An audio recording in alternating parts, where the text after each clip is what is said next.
Hi everyone, welcome back to another episode of Bloodstone. Today we are going to make characters and start playing the game. So let's see. Male or female? Let's pick male. And let's go with the canonical name, which is Donut. And then the sweet intro again.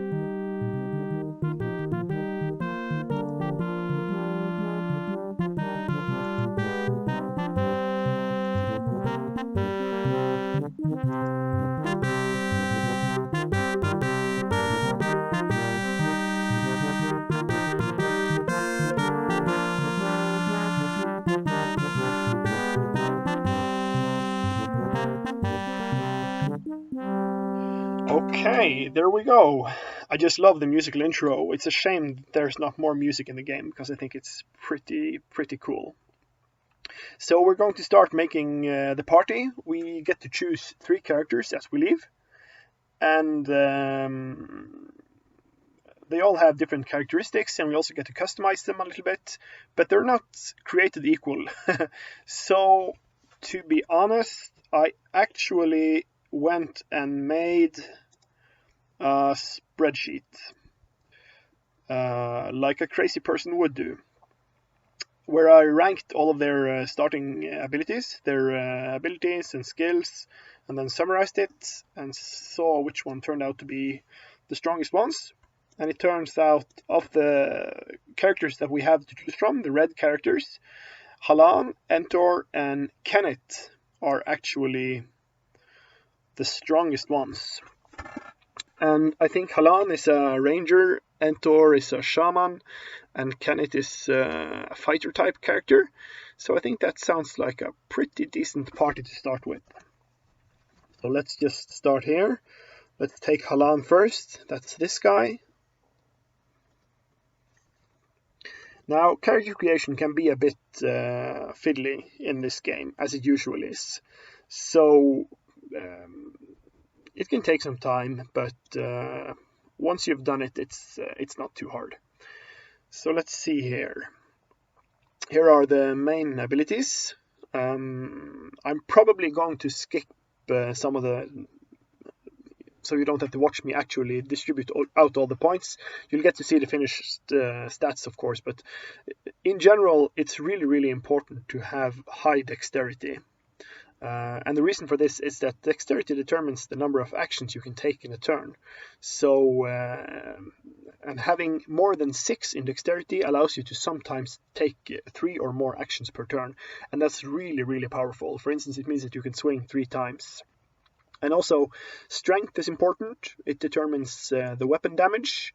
And in general, I would say that all the characters should have at least 5 in strength. That's because some of the ranged weapons also require strength. So even spellcasters should probably have a 5 in strength so they can use the medium crossbow. Bravery, I don't know how often it really comes into play, but in combat there is always a chance that one of your characters flees in terror. You can use spells to overcome it and so forth, and it's really difficult to say how much you should emphasize it. I don't know. Endurance determines your hit points. Agility, your chance to dodge attacks. Loyalty determines how likely a character is to jump ship, so to speak, if you leave them on assignments, because in this game you can actually place characters out on assignments, such as leaving them to work in a smithy and make money for you. And sometimes they get fed up and then they leave, and so loyalty is an indicator of how likely that is to happen. Charm is something that you use to influence people. It's used for bartering, of course, and for talking, and also probably for leadership. I don't think that's a really important skill, except for the fact that I think it's okay to have a pretty high charm score on your main character if you can somehow get it. And also, please note that you don't get to make your main character, as far as I remember. He's pre-made. and he has pretty high stats. He has the highest stats of them all, actually. He's twice as powerful as all of the other characters when you look at the crazy person spreadsheet that I made earlier. Intelligence is, surprise, surprise, important for spellcasters, specifically because it determines how long you use to learn spells, how long you take to memorize and learn spells, and also learning new skills and abilities. For instance, if you leave a character as a trainer, your intelligence score determines how long they have to study before learning a new spell. And resistance is, as far as I remember, the magic resistance of your character. Okay. I am going to distribute out some points now, and let's see where it takes us. Okay, I think we're going to go with something like this. Maybe a few more points in intelligence. Let's see. And notice that each time I buy an ability score, we lose 3 of the build points that we have. When we later move on to, because you use the same pool to make distribute among your skills as well, and note that they only use 1 per point. But I think this is pretty okay. Hallan is both a melee fighter and a range fighter, and he also has some magic ability. So I think we want to make him pretty well-rounded, so we can both hold his own in combat, but also hang back and use his missile weapon. And note that we gave him a 6 in dexterity, as we're going to do with all the characters. Let's move on to skills. For skills, we see that he is basically a sword fighter, and he has also pretty good archery skills, but there is a cap on how good he can become at archery, 80. So we should definitely probably emphasize developing him as a sword fighter, mainly. And beyond that, sword, we also have axe as the second melee skill. Archery, of course. Magic, I'm not quite sure exactly how the magic skill plays in, exactly when skill checks are rolled and so forth. We'll try and look into that a little bit later. Fist for unarmed combat, I don't think we will be emphasizing that. Swimming is a pretty fun skill because you can actually cross rivers and streams if your entire party has a good enough swim score, so that might be something to look into later, but not now. Trading is not going to be Hallan's job, so we're going to drop that. Stealth, I don't know. I'm also not quite sure what stealth actually does in the game. We'll look into that also later. Researching is using libraries and books and things like that. The same, I think, is probably true for lockpicking. Tracking is basically used to spot ambushes, and musical is used to use musical instruments. You can sometimes, if you have a skilled musician in your party, they can give you some pretty powerful boosts before combat, actually. So if you have someone with a high musical skill, it's definitely worth looking into. And there are more skills as well, but I'm just going to allocate the rest of the points in this menu first. And I actually think we're going to go all in on sword fighting for Hallan, I think. Let's just make it 41.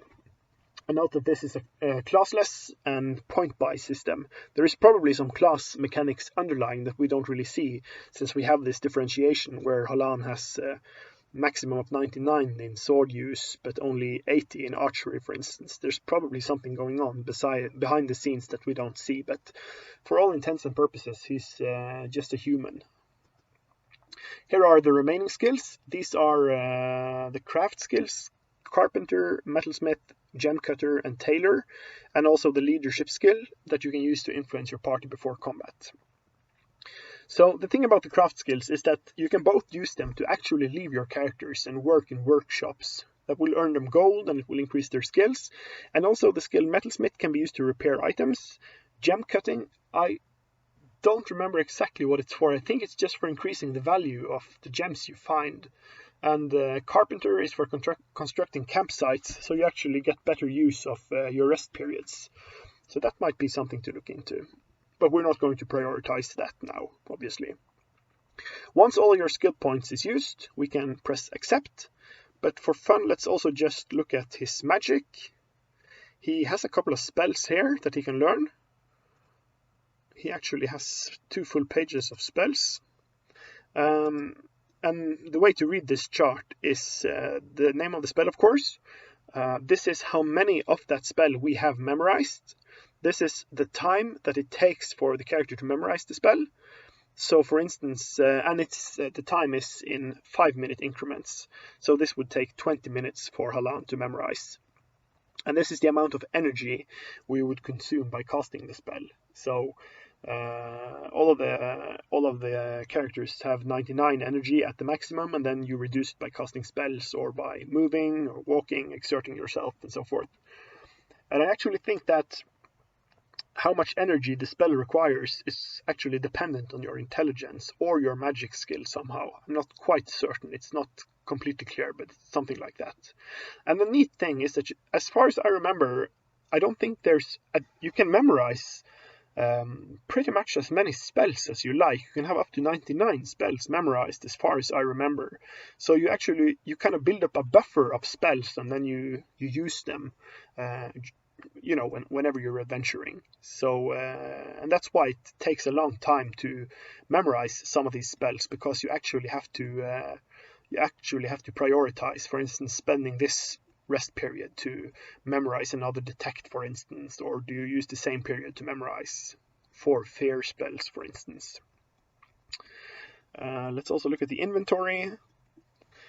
We see he has a short sword and a light crossbow and leather armor and some mushrooms, the Gonshi and the Murget mushrooms. They are a staple of the Magic Candle series, and this is, after all, a Magic Candle prequel. They give you some combat boosts. We'll talk about that later. But also note that on items like weapons and armor, there is also the wear and tear attribute, which is basically literally the wear and tear of the weapon. I think if it reaches 99, the weapon will break and become unusable. And this is something that you will fix by using your metalsmithing skill. That's why it's probably a good idea to have some metalsmithing skill in your party. That can definitely save you both some time and money from not having to go back to the cities all the time. Okay, but Halan is done, so let's accept. And we don't want to change his name. The next character we are going to pick is Entor. I don't remember which one of these that is. I wonder if it's this one, but I'm not quite sure. But let's pick him nonetheless. No, it was the other guy. Okay. Okay.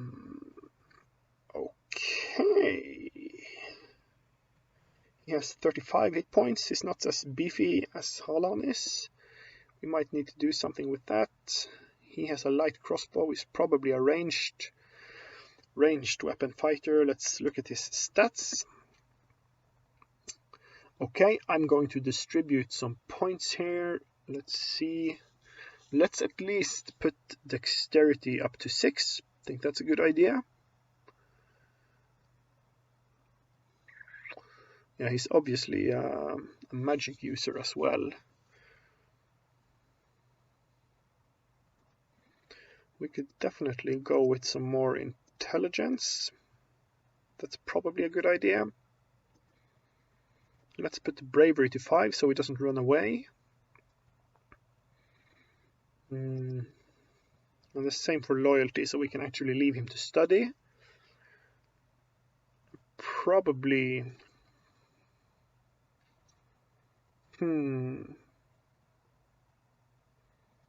Let's add some more resistance. And then I think we'll go to the skills.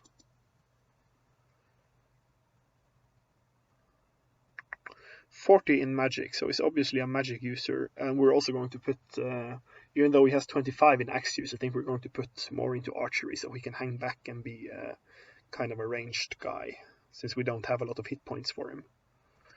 So let's do this. Yeah, I don't know, it might have been a good idea to just put it all in axe, but I really don't want them all to be melee fighters. And this is, after all, according to my spreadsheet, the second best companion. So we're going to go with him. Let's just have a look at magic for him. Let's see. Yeah, here we can see, for instance, that Haaland's time to memorize fear was 4, and his is only 3. So obviously his magic skill and intellect influences things like that. And I also think the energy expenditure is actually lower as well, as far as I can see. Yeah, but I think Entor is good. Let's keep him. Let's not change his name.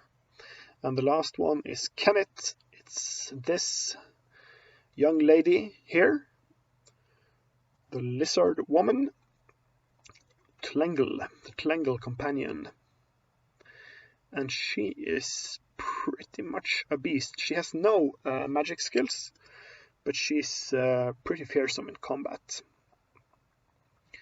Let's see here. She's brave, she's strong, she already has a high dexterity, her endurance is fine, but I think her agility and her endurance could have a little boost, and probably her loyalty as well, so she doesn't suddenly tuck tail and run, or get bored and leave. Bravery determines if she flees from combat, but you understood what I meant. There we go, and 1 point for loyalty.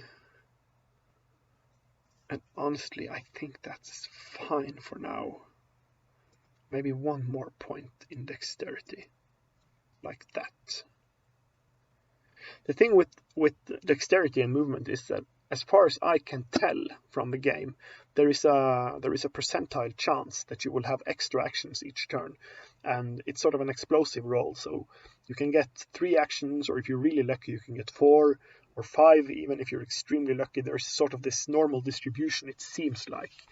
And the higher dexterity you have, the bigger the chance is that you get more actions. Now, kids, remember, this is actually pretty poor design, because giving characters multiple actions in combat becomes extremely powerful down the line.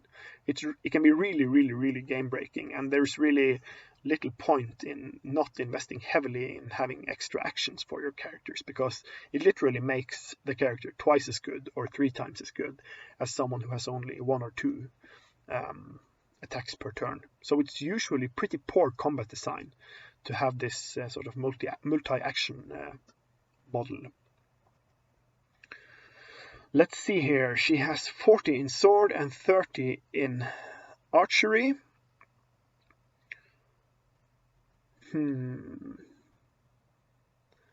Tracking is 35. Okay. Let's boost her archery at least for now. Let's just make the archery 45. Skills improve with use in this game. I really like that. I think even though Skald is going for a level-based model, this game doesn't have a level-based model. It improves with use and also with trainers and so forth, and I think that's really neat. But there's something special to gaining a level as well. I think that's sort of reaching the next, literally the next level of your development. I think that's a really satisfying thing as well. So let's try to make it the best of both worlds instead. Okay, we have the party. And there we go. Now the game has started. Let's start exploring. Donat and his companions managed to escape the battle. I think we're going to have to, in true Thorin Oakenshield fashion, we are running away from the destruction of our people and fleeing into exile to rebuild sort of the dwarven lineage. Yeah, so right-clicking on an object sort of gives you a description of it, and then using the arrows to moves you around the screen. Here is the party. We can just click on them to switch the leader of the party, which is pretty much almost the same way as in Skald. You can also right-click to open the character sheets. And this is where sort of the old-fashioned design starts to show in a game like this, where you can't really just jump to, for instance, your skills. You have to click continue and then cycle through all of these different character sheets. What you can do, however, is you can jump directly to your inventory or to your magic sheets. And what else is there? Yeah, we can use this to, for instance, pool and distribute resources. We can, for instance, pool all the coins.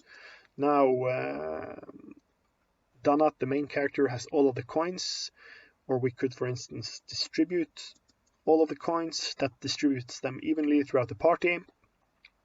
This is helpful when it comes to doing things like distributing and pooling potions, for instance, but it can be pretty tiresome. And this is something I was really conscious about when making Skald. I didn't want a system like this. And even doing something like transferring things. Let's say I want to transfer something to Kenneth. And let's say I want to transfer bolts to her, 10 bolts. And you can see that if, for instance, we had just looted something and everyone had things they wanted to transfer to the main character to sell it, that would be quite an operation to go through all of these clicks just to transfer a single item. So that's definitely something to consider if you're making a game these days. Let's just have a quick look at at the main character's stats. As you can see, it's pretty high. His charm is 5 as well, and I actually think that's the highest of the party. It looks like it. Let's see if he has skills when it comes to fairly high leadership skills. And did he have some... Let's see. Did he also have some trading skills? 30 out of 75, which is very practical because I don't know if I'm ever going to develop one of these characters to have 99 of 99 in trading, and so far it's pretty practical that the character that most often leads the party also has the highest trading and charm skill, so that we don't have to switch every time we go to a trader. So let's just keep it like that for now. What more is there? Yeah, that's fine. And when we're out traveling, it behooves you to draw your weapon. The Aroten is the magical axe that the main character has. Let's draw Haaland's short sword. And Tarq can draw his bow. It seems like he already has it, but let's just do it just to make sure. And Kenneth also has the crossbow. And there is no reason to not always have your weapon out in this game. I actually think the draw and sheath commands are just legacy commands from the Magic Candle series. The manual even makes a point that there is really never any good reason to not have your weapon drawn. But sometimes, for different reasons, you can end up with your weapon suddenly drawn. So make a point of drawing it to have it at the ready. Recall is also a way I think to cast a spell you have to recall it first, so let's also make sure the spellcasters have spells ready. And I think we are going to, let's maybe do heal for Donut. And then Haaland we could probably do, he has a lot less spells I see.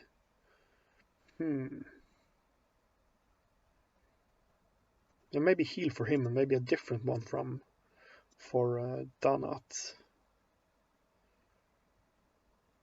Maybe resurrect in case a character dies. That could be okay. For him, we should see if...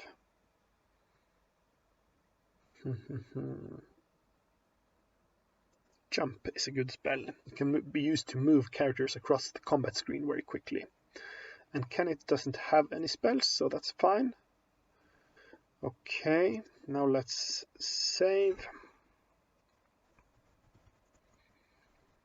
and be on our merry way.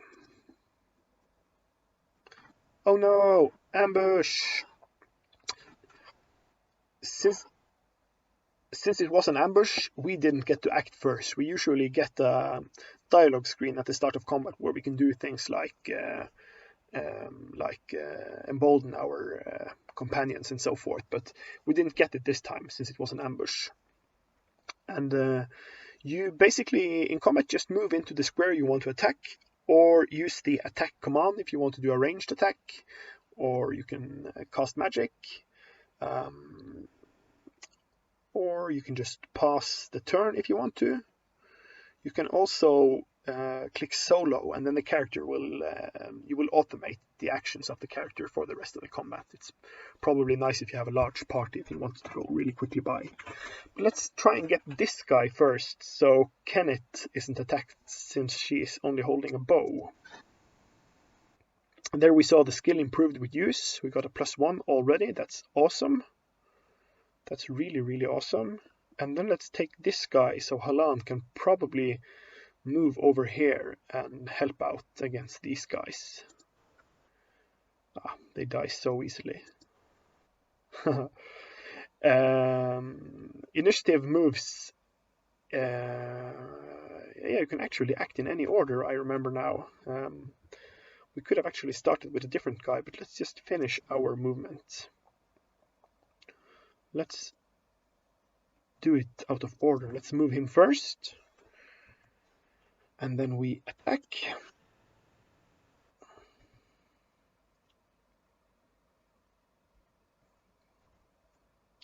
It's Halan's turn.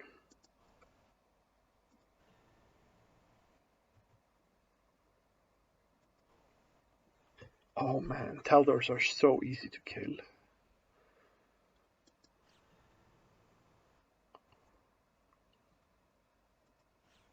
Whoops, he dodged. Taldor is wounded. Critical hit. Let's see if we can finish him off. Oh, 5 hit points left. Okay, we are doing fine. A little bit ruffled, but okay.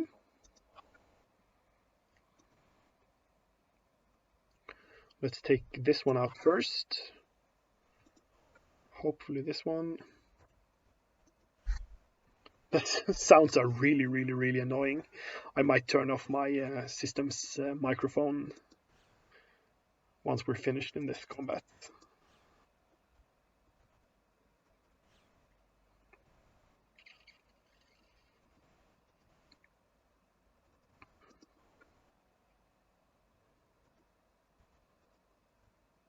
Too close to use the bow. Oh, that's neat. That's neat. You can't use your bow in close combat. There's a lot of nifty little details like this. Pretty cool. Victory! We won! We will search for valuables. This is, I would say this is superfluous, having to choose who searches. It's also, I don't see the point. But oh well, that's how it is. Found some coins, we found some weapons, and even a helmet. That's good. Now to put on an item. Whoops.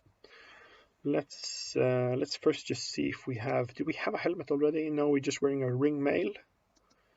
Halan is wearing leather armor. That's probably even worse. So let's start by giving Halan a little boost. So we will transfer to Halan the iron helmet, and then we have to camp, and Halan will have to put on the iron helmet. Pretty clunky, but that's how it was back in the day. We have escaped the dwarven cave, and to the south we see a tent with a creepy hippie guy. Let's talk to him. This is the talk menu. We could invite him to join the party, or we could try and trade with him. We could even give him things just to. It might be important for the plot later, but let's just talk to him and ask him for advice. I'm deeply sorry to hear that your tribe has been decimated by the foul Taldor. I knew your father. He was a great dwarf in his time. And then we get these highlighted words that we can ask about. The Taldor and other baneful creatures from the west are growing in strength. If the threat is not checked, all the dwarves of Tarq shall suffer the same fate as your tribe. Continue. Instead of uniting under one banner, the dwarves have fractured into 2 main tribes, the Tamar to the north and the Morin to the south. In addition, smaller tribes live in the wastes of northern Tarq. The 2 clans are preoccupied with destroying each other. They are ignoring the fact that they face their own destruction from the monster hordes. you must do something to prevent this destruction. Oh, really? In ages past, the gods gave magnificent treasures to their children. It is written that he who possesses the treasures held great sway over his subjects. I cannot tell you the locations of these treasures, but rumors abound throughout the land. Oh, so we have to go and find treasures to save our people. That's very original. If you find these treasures, Danat, you must make a decision concerning which chieftain to give them to. The chieftain that ultimately holds the most treasures will become the most powerful dwarf on Tarq. If the treasures are yours to give, the fate of the land is in your hands. So distributed around this map, there is a lot of cities, and in them are different dwarven chieftains, and we get to play Kingmaker. So that's a pretty cool premise, I think, for a game. I've actually never finished this game, so let's see how far we get in this series of videos, and it could be fun maybe to, if not finish it, at least get closer than I was the last time I played it. Okay, before finishing today, we are going to make for the safety of a city, and I think there is a city just to the northwest of where we started, and that will be an excellent place to finish our video, I think. Okay, this has been fun so far. I'm going to try and play this game a little bit and try to record some of it. If you enjoy it, please let me know. It's really encouraging to know that people are watching and enjoying these videos. And if you have comments, leave them below. And if not, I will see you next time. Have a great day. Bye bye.